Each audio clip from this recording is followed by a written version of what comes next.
Hello student, welcome back to my YouTube channel. Student, आज हम लोग बहुत ही इंपॉर्टेंट टॉपिक पढ़ने वाले हैं। बहुत ही इंटरेस्टिंग टॉपिक भी है। ग्लैंड। ग्लैंड मतलब ग्रंथियाँ। हम देखेंगे क्या हमारे शरीर में कौन कौन सी ग्रंथियाँ होती हैं, कौन कौन से हार्मोन्स स्रावित करती हैं और इन हार्मोन्स का क्या क्या काम होता है हमारे शरीर के अंदर, ठीक है, और इनकी कमी से कौन कौन से रोग होते हैं। इस एक वीडियो में आपको बहुत ही अच्छे से ग्रंथियाँ समझ में आएंगी और एग्ज़ाम के लिए बहुत इंपॉर्टेंट है। तो हम लोग डिस्कस करते हैं। तो मनुष्य में 3 प्रकार की ग्रंथियाँ पाई जाती हैं, ठीक है। कितने प्रकार की ग्रंथियाँ होती हैं? 3 प्रकार की ग्रंथियाँ होती हैं। फर्स्ट है जो बहिस्रावी ग्रंथि, ठीक है, नाम से स्पष्ट है, ये अपने स्राव को कहाँ करती हैं? बाहर स्रावित करती हैं, ठीक है। लेकिन इसमें क्या होती है? नलिका युक्त ग्रंथियाँ होती हैं, मतलब नलिका युक्त ग्रंथियाँ होती हैं, नलिका बनी होती है, ठीक है। और ये ग्रंथियाँ अपने स्राव को कहाँ स्रावित करती हैं? यहाँ पर स्रावित करती हैं, ठीक है।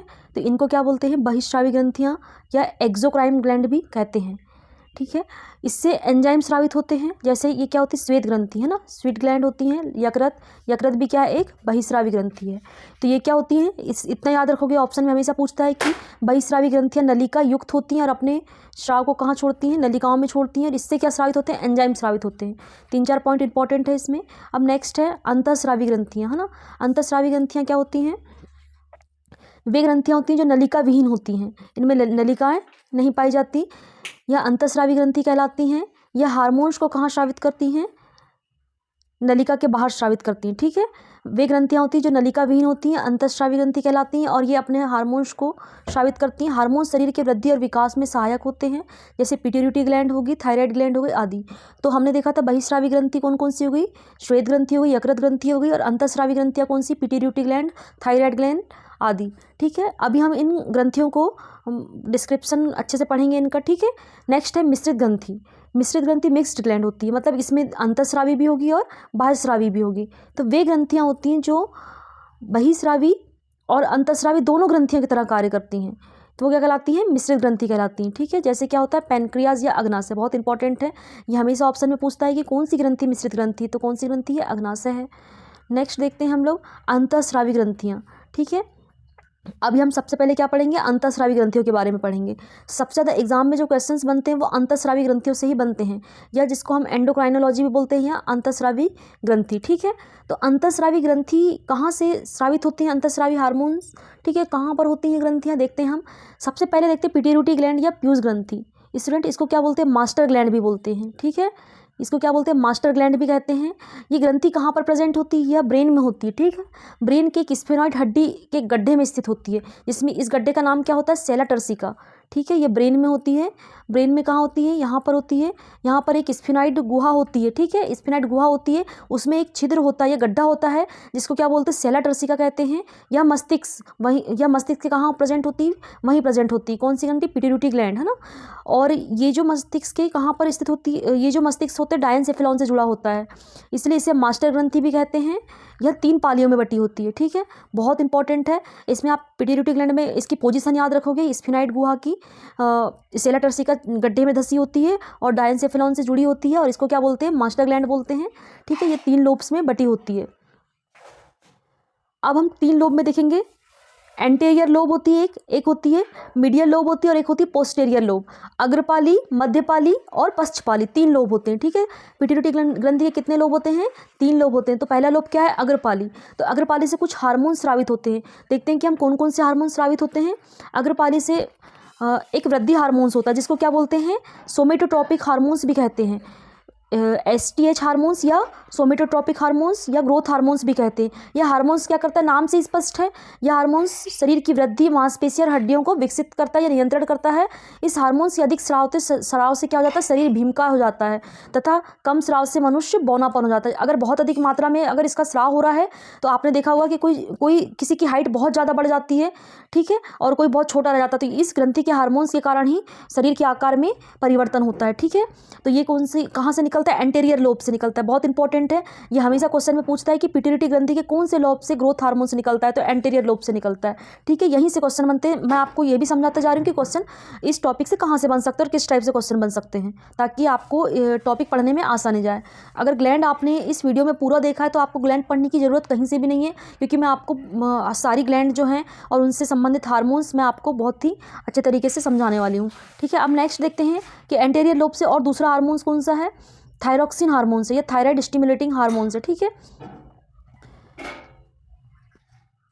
थायराइड उत्तेजक हार्मोन्स या थायराइड स्टिमुलेटिंग हार्मोन्स, यह हार्मोन्स क्या करता है, थायराइड हार्मोन्स को थायरॉक्सिन हार्मोन्स स्रावित करने के लिए उत्तेजित करता है। ठीक है, ये भी कहाँ से निकलता है, एंटीरियर लोब से निकलता है। ठीक है, TSH हार्मोन्स कहाँ से निकलता है, एंटीरियर लोब से निकलता है। ठीक है, और इसी से क्या निकलता है, थायरॉक्सिन हार्मोन्स निकलता है। ठीक है, अब नेक्स्ट है एडिनोकार्टिकोट्रोपिक हार्मोन्स।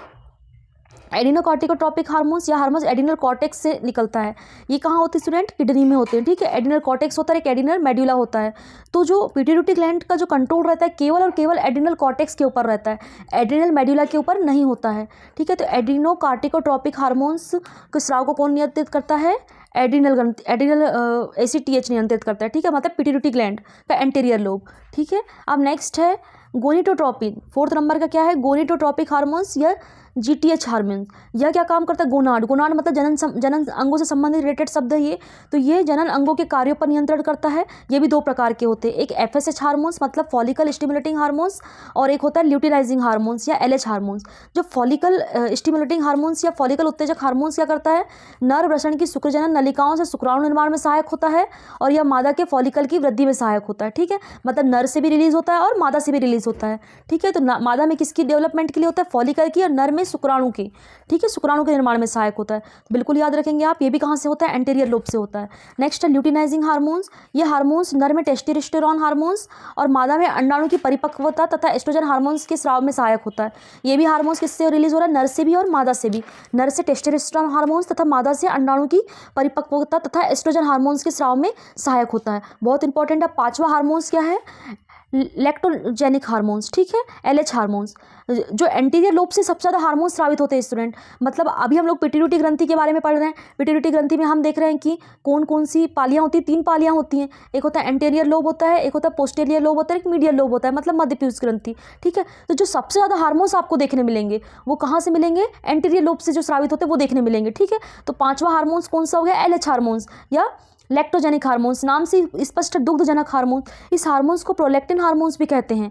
यह क्या काम करता है, स्तन ग्रंथियों को दुग्ध स्राव के लिए उत्तेजित करता है तथा कार्पस ल्यूटियम से प्रोजेस्टेरोन नामक हार्मोन स्रावित करने के लिए उत्तेजित करता है। इसके मतलब कम स्राव से क्या हो जाता है, दूध का निर्माण नहीं हो पाता है। बहुत इंपॉर्टेंट है। तो 5 हार्मोन्स हम लोगों ने देख लिया। एक देखा था हमने गोनेटोट्रोपिन हार्मोन्स देखा था। ठीक है, thyroxine stimulating hormones, growth hormones देखा था, ये लैक्टोजेनिक हार्मोन्स देख लिया हम लोगों ने। ठीक है, तो ये 5 हार्मोन्स बहुत इंपॉर्टेंट है, याद रखोगे आप। अब मिडिल पाली है ना, केवल और केवल स्टूडेंट एक ही हार्मोन स्रावित होता है मिडिल लोब से या मध्य पाली से। वो कौन सा हार्मोन्स है, मिलेनोसाइड उत्तेजक हार्मोन्स या मिलेनोसाइड स्टिमुलेटिंग हार्मोन्स, जिसको क्या बोलते हैं, MSH हार्मोन्स भी कहते हैं। तो यह हार्मोन्स क्या करता है, त्वचा की कोशिकाओं को में मिलेनिन नामक वर्णक के निर्माण को प्रेरित करता है। ठीक है, हमारे जो त्वचा की कोशिकाओं में कौन सा वर्णक होता है, मेलेनिन वर्णक होता है। ये क्या काम करता है, सूर्य की जो पराबैंगनी विकिरण होती है ना, अल्ट्रावायलेट रेस से हमारी शरीर की सुरक्षा प्रदान करता है। ठीक है, जो मेलेनिन का रंग कैसा होता है, काला रंग प्रदान करता है ये त्वचा को। ठीक है, जो सावले जो रहते हैं ना कलर में, या डार्क कलर रहता है, वो किसके कारण होता है, मेलेनिन वर्णक के कारण होता है। ठीक है, और अगर किसी की स्किन लाइट कलर की तो उसमें मेलेनिन वर्णक कम पाया जाएगा, और अगर डार्क स्किन है मतलब मेलेनिन वर्णक क्या होगा, ज़्यादा पाया जाएगा। तो केवल और केवल मध्य पाली से केवल एक ही हार्मोन्स रिलीज होता है। वो कौन सा हार्मोन्स हो गया, मेलेनोसाइड स्टिमुलेटिंग हार्मोन्स। और मैंने आपको एंटीरियर लोब के हार्मोन्स बताया था जो कि 5 हार्मोन्स है। ठीक है, अब हम देखते हैं कि पोस्टीरियर लोब से कौन कौन से हार्मोन्स रिलीज होते हैं। स्टूडेंट, पोस्टीरियर लोब से केवल और केवल 2 ही हार्मोन्स रिलीज होते हैं। ठीक है, बहुत इंपॉर्टेंट है ये भी। तो ये हमेशा पोस्टीरियर के भी क्वेश्चन हमेशा ज़्यादा आते हैं, क्योंकि बहुत इंपॉर्टेंट हार्मोन्स है जो पोस्टीरियर लोब से स्रावित हो रहे हैं, है ना। एक होता है एंटी डायूरेटिक हार्मोन्स या ADH हार्मोन्स, और एक होता है ऑक्सीटोसिन हार्मोन्स। ठीक है, तो ADH हार्मोन्स कौन सा होता है, यह हार्मोन्स हमारे शरीर में जल संतुलन, है ना, ऑस्मो रेगुलेशन में सहायक होता है, या धमनी को संकुचित करता है, जिसके फलस्वरूप रक्त दबाव बढ़ता है। बहुत इंपॉर्टेंट है। ठीक है, जल का संतुलन हमारे शरीर में कौन सा हार्मोन्स करता है, ADH हार्मोन्स करता है, जो कहाँ से स्रावित होता है, पिट्यूटरी ग्रंथि की पोस्टीरियर लोब से स्रावित होता है। अब दूसरा हार्मोन्स कौन सा हो गया, ऑक्सीटोसिन हार्मोन। ऑक्सीटोसिन हार्मोन्स क्या करता है, यह बच्चे के जन्म के समय गर्भाशय की दीवार को संकुचित करता है, मतलब कॉन्ट्रैक्ट करता है, जिससे बच्चा क्या हो जाता है, आसानी से जन्म लेता है। और ये क्या काम करता है, दुग्ध स्राव पर भी नियंत्रण करता है। ठीक है, आप लोगों ने कभी सुना होगा कि गाय भैंस का ज़्यादा दूध निकालने के लिए क्या करते हैं, ऑक्सीटोसिन का इंजेक्शन लगाते हैं। ठीक है, तो ये क्या काम करता है, दुग्ध स्राव को नियंत्रित करता है। ठीक है, दूध को निर्माण कौन करता है, स्टूडेंट, प्रोलैक्टिन हार्मोन्स करता है, और दुग्ध स्राव कौन करता है, ऑक्सीटोसिन हार्मोन्स करता है। ये दोनों में आप कन्फ्यूज बिल्कुल नहीं होंगे कि दुग्ध स्राव का नियंत्रण कौन कर रहा है, ऑक्सीटोसिन हार्मोन्स, और दुग्ध का निर्माण में सहायक कौन है, प्रोलैक्टिन हार्मोन्स है। ठीक है, इसलिए क्या बोलते हैं, ऑक्सीटोसिन हार्मोन्स को लेबर पेन हार्मोन्स भी कहते हैं, क्योंकि ऑक्सीटोसिन हार्मोन्स के कारण ही क्या आते हैं, लेबर पेन आते हैं, मतलब ये गर्भाशय की दीवार को क्या करता है, संकुचित करता है, कॉन्ट्रैक्ट करता है, जिसकी वजह से क्या आते हैं, लेबर पेन आते हैं ना डिलीवरी टाइम पे। बहुत इंपॉर्टेंट है। अब हमने पोस्टीरियर लोब की भी हार्मोन्स देख लिया है। अब हम बहुत ही इंपॉर्टेंट देखने वाले हैं। अब हम सारे हार्मोन्स को एक एक से डिस्कस करते हैं, ठीक है। अभी आपको मैंने समझा दी कि बाह्यस्रावी हार्मोन्स कौन से होते हैं, अंतःस्रावी हार्मोन्स कौन से होते हैं, ठीक है, और मिक्स ग्रंथियाँ कौन सी होती हैं, ठीक है। अब हम फिर उसके बाद देखा हमने पिट्यूटरी ग्रंथि। पिट्यूटरी ग्रंथि के बारे में पढ़ा हमने कि ये कहाँ पर प्रेजेंट होती है। ये प्रेजेंट होती है सेला टर्सिका गुहा में प्रेजेंट होती है ना, स्फेनॉइड के गड्ढे में एक सेला टर्सिका गुहा होती है, वहाँ पर प्रेजेंट होती है। और ये डायनसेफेलॉन से जुड़ी होती है, इसलिए इसको क्या बोलते हैं, मास्टर ग्रंथि भी बोलते हैं। इसके जो 3 लोब देखे थे हमने, एंटीरियर लोब के बहुत इंपॉर्टेंट हार्मोन्स देखे थे। एक growth hormones, thyroid stimulating hormones, adrenocorticotropic hormones, gonadotropic hormones, follicle stimulating hormones और ल्यूटिनाइजिंग हार्मोन्स, ठीक है। और एक और देखे थे 5वां हार्मोन्स, लैक्टोजेनिक हार्मोन्स। फिर मध्यपाली से केवल एक ही हार्मोन स्रावित होता देखे थे हमने, MSH हार्मोन्स, मेलेनोसाइड स्टिमुलेटिंग हार्मोन्स देखे थे। और पोस्टीरियर लोब से मैंने आपको बताया कि 2 ही हार्मोन स्रावित होते हैं, एक होता है एंटीडायूरेटिक हार्मोन्स और दूसरा होता है ऑक्सीटोसिन हार्मोन्स, ठीक है। अब हम देखते हैं विभिन्न प्रकार की जो ग्रंथियां, है ना। तो पहली ग्रंथि देखते हैं थायराइड ग्रंथि, जो सबसे इंपॉर्टेंट होती है ना, और हमेशा सबसे ज़्यादा क्वेश्चन जो बनते हैं कहाँ से बनते हैं, थायराइड ग्रंथि से बनते हैं, ठीक है। तो ये ग्रंथि कहाँ पाई जाती है, नेक रीजन में पाई जाती है।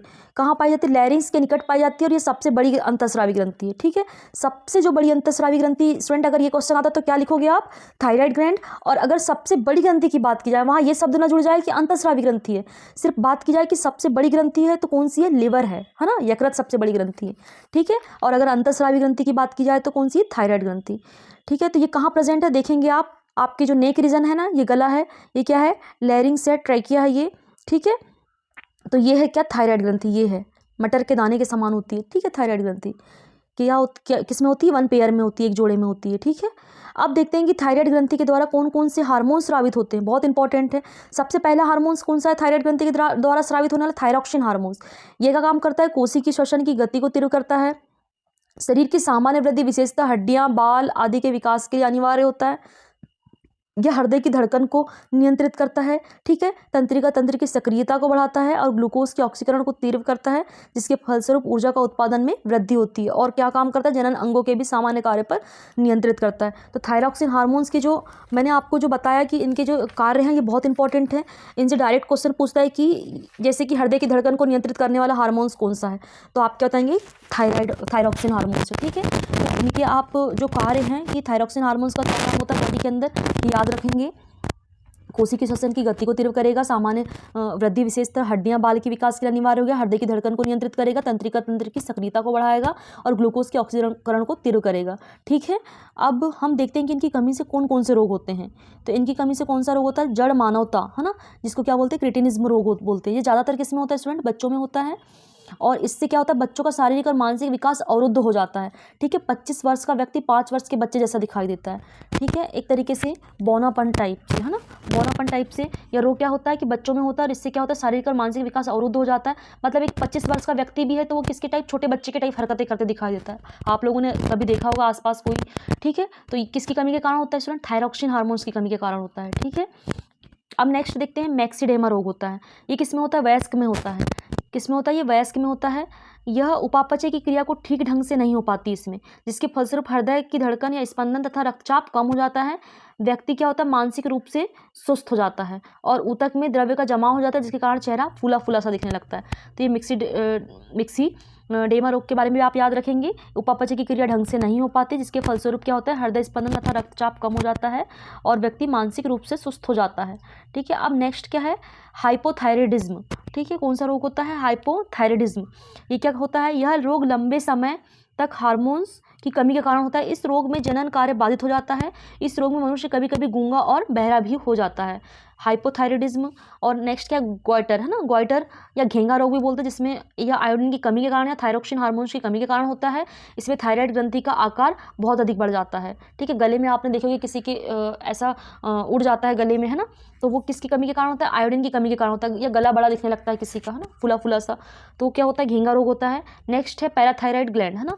अब हमने कौन सी ग्लैंड पढ़ लिया, थायराइड ग्लैंड पढ़ लिया, आप कौन सी पढ़ेंगे, पैराथायराइड ग्लैंड, ठीक है। थायराइड ग्रंथि के कुछ हार्मोन्स भी देख लिया, थायरॉक्सिन हार्मोन्स। अब नेक्स्ट देखते हैं पैराथायराइड ग्लैंड, जिससे कौन कौन से हार्मोन स्रावित होते हैं स्टूडेंट? इससे दो बहुत महत्वपूर्ण हार्मोन स्रावित होते हैं, एक होता है पैराथायराइड हार्मोन्स और एक होता है कैल्सिटोनिन हार्मोन्स। तो पैराथायराइड ग्रंथि कहाँ प्रेजेंट होती है? हमने अभी जो थायराइड ग्रंथि पढ़ा था ना, जस्ट उसके पीछे प्रेजेंट होती है। मनुष्य के गले में कहाँ होती है? थायराइड ग्रंथि के ठीक पीछे प्रेजेंट होती है। यह दो प्रकार के हार्मोन स्रावित करती है और ये संख्या में कितनी होती है? पैराथायराइड ग्रंथि 4 होती है, ठीक है। थायराइड ग्रंथि कितनी होती है? 2 होती है और पैराथायराइड ग्रंथि 4 होती है और थायराइड ग्रंथि के ठीक पीछे स्थित होती है और इससे केवल 2 ही प्रकार के हार्मोन स्रावित होते हैं। पहला है पैराथायराइड हार्मोन्स। यह हार्मोन्स तब स्रावित होता है जब रक्त में कैल्शियम की कमी होती है, ठीक है। जब रक्त में कैल्शियम की कमी होती है तब कौन सा हार्मोन स्रावित होगा? Parathyroid hormones. और जब रक्त में कैल्शियम की अधिकता होगी तब कौन सा हार्मोन स्रावित होता है? कैल्सिटोनिन हार्मोन स्रावित होता है, ठीक है। कौन सा हार्मोन स्रावित होता है? कैल्सिटोनिन हार्मोन स्रावित होता है। और ये क्या काम करता है? रक्त में कैल्शियम की मात्रा को नियंत्रित करता है। दोनों आप कन्फ्यूजिंग बिल्कुल नहीं होंगे कि जो पैराथायराइड हार्मोन जो होता है वो जब कैल्शियम की मात्रा कम होगी रक्त में तब स्रावित होगा, और कैल्सिटोनिन हार्मोन जब रक्त में कैल्शियम की मात्रा अधिक होगी तब स्रावित होगा, ठीक है। अब नेक्स्ट ग्लैंड कौन सी पढ़ रहे हैं हम? Thymus gland. थाइमस ग्लैंड क्या होती है? बाइलोब्ड होती है, मतलब द्विपालित होती है। यह हृदय के ठीक ऊपर पाई जाती है। कहाँ पाई जाती है? आपके हृदय के ठीक ऊपर पाई जाती है। जो लैंगिक परिपक्वता के बाद यह ग्लैंड समाप्त हो जाती है, मतलब ये कुछ समय के लिए होती है केवल, ठीक है। कुछ समय के बाद क्या हो जाती है? समाप्त हो जाती है, ठीक है। एक उम्र के साथ क्या हो जाती है? लुप्त हो जाती है। और यही क्या काम करती है? टी लिम्फोसाइट का निर्माण करती है स्टूडेंट। प्रतिरक्षा तंत्र से संबंधित होती है ग्रंथि। और कौन सा हार्मोन स्रावित करती है? थाइमस हार्मोन स्रावित करती है, ठीक है। थाइमस हार्मोन्स के काम क्या होते हैं? वृद्धि और लैंगिक परिपक्वता पर प्रभाव डालता है ये, और लिम्फोसाइट का उत्पादन करके उन्हें प्रतिरक्षी पदार्थों के संश्लेषण को प्रेरित करता है, ठीक है। तो मैंने अभी आपको बताया था ना, प्रतिरक्षा तंत्र से संबंधित है, मतलब कि क्या काम करता है? टी लिम्फोसाइट का निर्माण करती है ग्रंथि। किसका निर्माण करती है? टी लिम्फोसाइट का निर्माण करती है तथा उन्हें प्रतिरक्षी पदार्थों के संश्लेषण को प्रेरित करती है, ठीक है। अभी हम लोगों ने देख लिया। अब नेक्स्ट देखते हैं हम एडिनल ग्लैंड, ठीक है। अभी हम लोगों ने देखा था ना, एंटीरियर पिट्यूटरी से या अग्रपाली से एडिनोकार्टिकोट्रोपिक भी हार्मोन स्रावित हो रहा था, ठीक है। तो एडिनल ग्लैंड में देखते हैं यह ग्रंथि वृक्क के ठीक ऊपर स्थित होती है, मतलब किडनी के ठीक ऊपर स्थित होती है, जो पीले कलर की होती है, येलोइश कलर की होती है। इसके बाहरी भाग को कॉर्टेक्स बोलते हैं और अंदर वाले भाग को क्या बोलते हैं? मेड्यूला कहते हैं, ठीक है। तो जो एडिनल ग्लैंड का जो कॉर्टेक्स वाला भाग रहता है केवल उसी पे पिट्यूटरी ग्रंथि का नियंत्रण होता है, बाकी मेड्यूला वाले भाग पर पिट्यूटरी ग्रंथि का नियंत्रण नहीं होता है। इससे स्पेशली हार्मोन स्रावित होते हैं, ठीक है। तो देखेंगे हम यहाँ पर किडनी का डायग्राम बना हुआ है, आप देखेंगे ये है किडनी, आप, ठीक है, वृक्क है। और ये जो है अंदर वाला भाग क्या है? मेड्यूला, ठीक है। और ये जो बाहर का भाग है ये क्या है? कॉर्टेक्स है, ठीक है। तो कॉर्टेक्स से जो हार्मोन्स रिलीज होते हैं उनके बारे में देखेंगे और कुछ मेड्यूला से जो रिलीज होते हैं उनके बारे में देखेंगे, ठीक है। तो अभी सबसे पहले देखते हैं हम लोग एडिनल कॉर्टेक्स के द्वारा कुछ हार्मोन जो रिलीज होते हैं। एडिनल कॉर्टेक्स के अंदर से पहले सबसे पहला हार्मोन्स क्या है? Mineralocorticoids hormones. मिनरेलोकॉर्टिकॉइड्स हार्मोन्स, इसका मुख्य कार्य वृक्क नलिकाओं द्वारा लवण के पुनः अवशोषण एवं शरीर के अन्य लवणों की मात्राओं का नियंत्रण। मतलब कि इसका जो काम होता है, आप याद रखेंगे, लवणों का पुनः अवशोषण, है ना। लवण, है ना, लवण का क्या होता है? पुनः अवशोषण और शरीर के अन्य लवणों की मात्राओं का नियंत्रण। मतलब अगर लवण से संबंधित कोई हार्मोन्स आ गया तो क्या लिखेंगे? मिनरेलोकॉर्टिकॉइड, जो कहाँ स्रावित होता है? एडिनल कॉर्टेक्स से।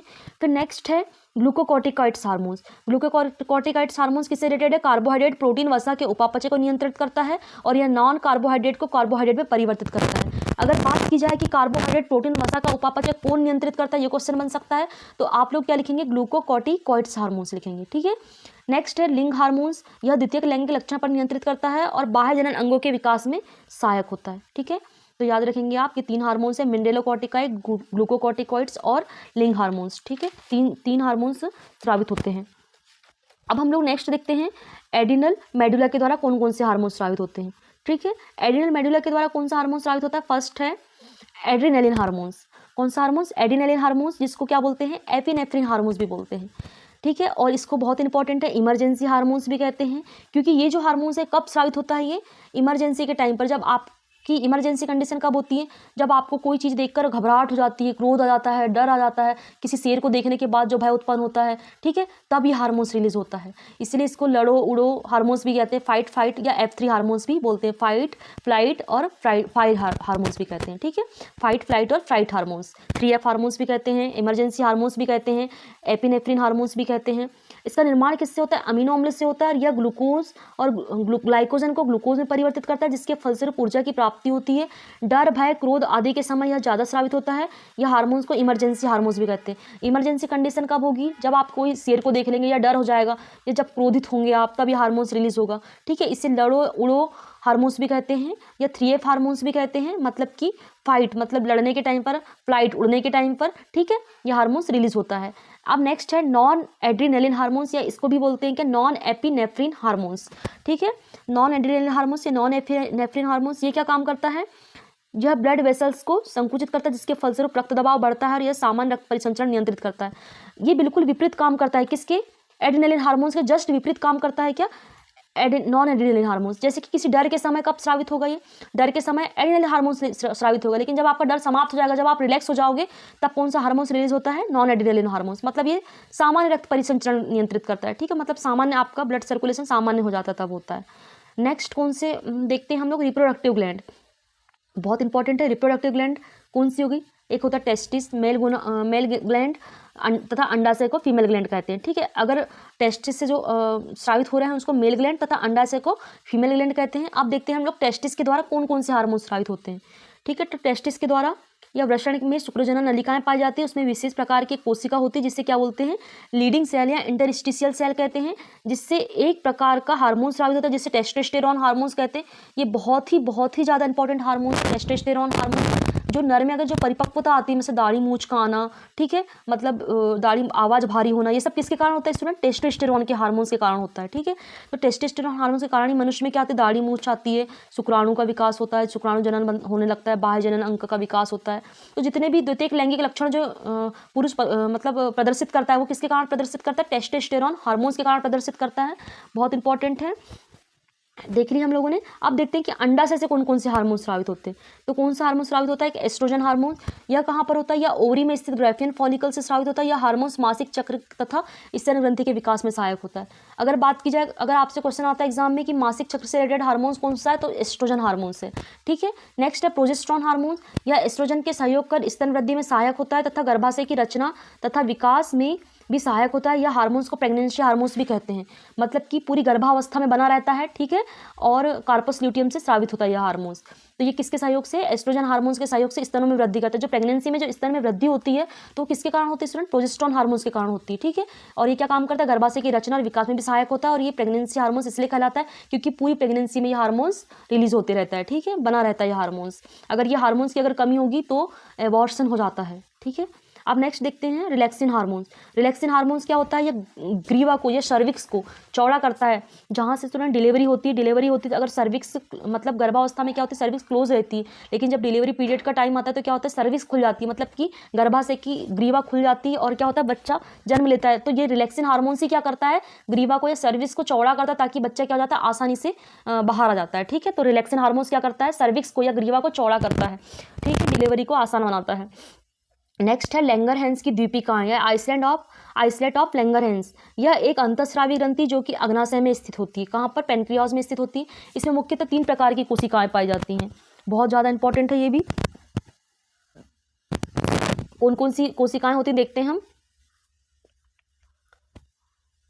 अल्फा सेल, ठीक है, अल्फा सेल या ग्लूकोजन नामक हार्मोन स्रावित करती है, जो ग्लाइकोजन को ग्लूकोज में परिवर्तित करता है। बहुत इंपॉर्टेंट है अल्फा सेल, बीटा सेल और गामा सेल।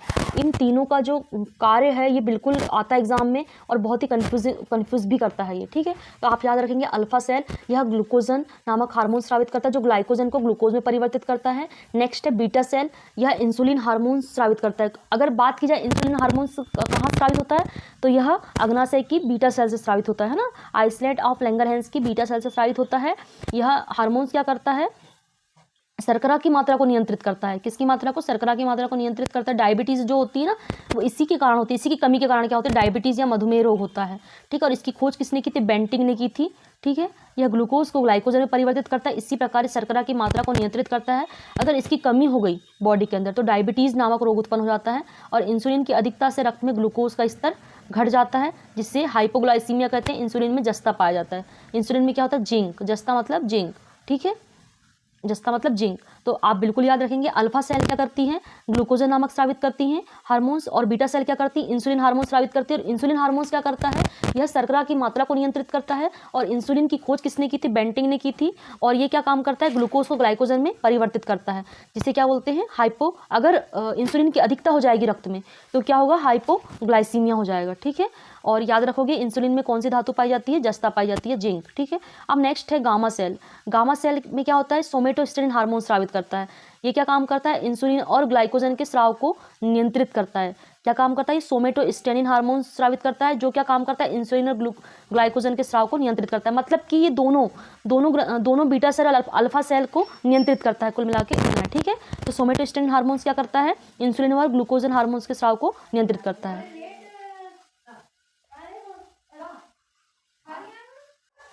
स्टूडेंट, जितना भी मैंने आपको आज ग्लैंड पढ़ाया है, ठीक है, इससे एक भी क्वेश्चन बाहर बिल्कुल भी नहीं जाएगा। आप इस वीडियो को 1, 2, 3 जितने भी बार देखेंगे, मैंने आपको बहुत ही अच्छे तरीके से ग्लैंड और इजी वे में समझाया है। अगर आप साइंस के क्वेश्चन अगर आपको किसी भी एग्जाम में मिलते हैं, तो अगर ग्लैंड से कभी क्वेश्चन बनते हैं तो इससे बाहर बिल्कुल नहीं जाएगा। मैंने आपको बहुत ही ईजी वे में डिस्क्राइब की हूँ। ठीक है, धन्यवाद आज के लिए।